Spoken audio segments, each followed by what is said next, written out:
Hey guys, Chaps here. As someone who loves Horde, I figured I would just take some time and give my thoughts on the recent Feral Horde event. So, first things first about the event, I'm really happy that TC has shown some love to us Horde players. It's such a large mode, and there's so much room for modifications for the events. So, for those of you who didn't get to experience this mode for yourself, this Horde variant is essentially just changing up the enemies. We've now got lots of explosive trackers, more DR1s, a lot of drop shot scions, and more grenadiers. It was pretty nice to see this change up, especially some of the explosive trackers that they threw in, because we hadn't really seen those outside the campaign yet. These little guys were much more lethal than their shot counterparts, and in general, I'd say that this was just a more lethal version of Horde. That said, it really wasn't quite hard enough. The fact that it was only playable in hardcore essentially cancelled out any additional difficulty presented from the enemy changes. Also, it was kinda strange that it was only playable on Clock Tower. I wish we had more options than just that, and even then, Clock Tower is strange, and we just had an event on that with the play so many waves on Blood Drive and Clock Tower.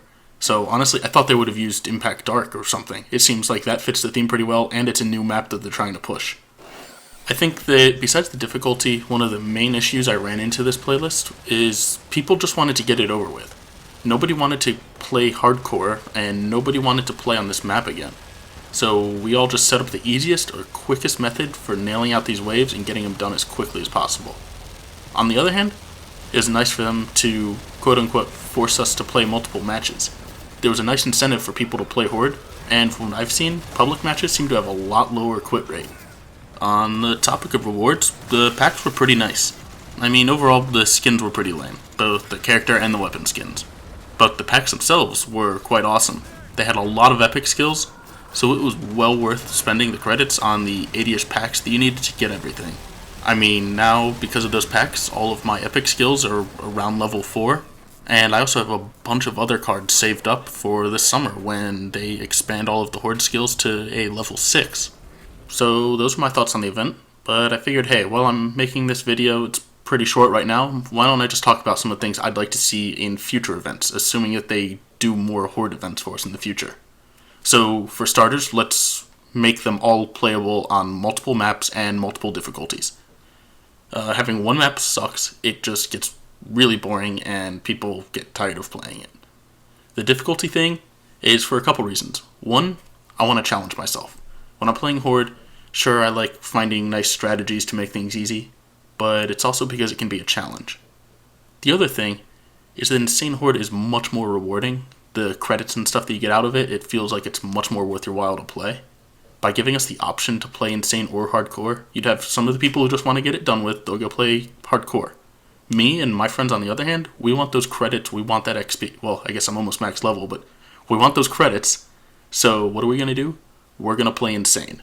It's not going to be that much harder for us. Let us play Insane difficulty and get the same rewards as the people who play Hardcore. I don't care. So another thing I'd like to see is for them to make it so that you must complete multiple full runs. So in this event, you had to complete a certain number of waves, but you didn't really have to complete the full 1 to 50. You could have done 1 to 20 10 times if you wanted. I think it would be nice if it was, hey, complete this many waves and at least this many full 1 to 50 runs. That would even further decrease the number of quitters. It would give people an incentive to stick out through the entire match. Those are my ideas for the setup, essentially. So, multiple maps, multiple difficulties, and maybe make people complete the entire match. But what about the actual match itself? Well, one of the simplest things I'd like to see is a Fabricator free mode, where you can't use the Fabricator. Or possibly just limit it to where you can't go above Fabricator level 1.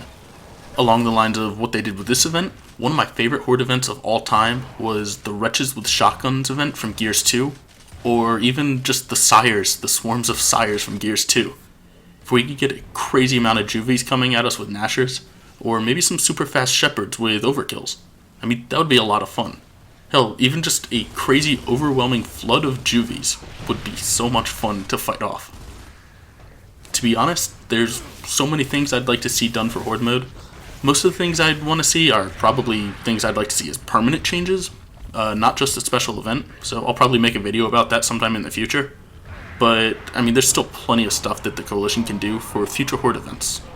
Anything from limiting the Fabricator use, changing the starting weapons, or changing enemy types could really change up the dynamic and give us a nice fresh experience.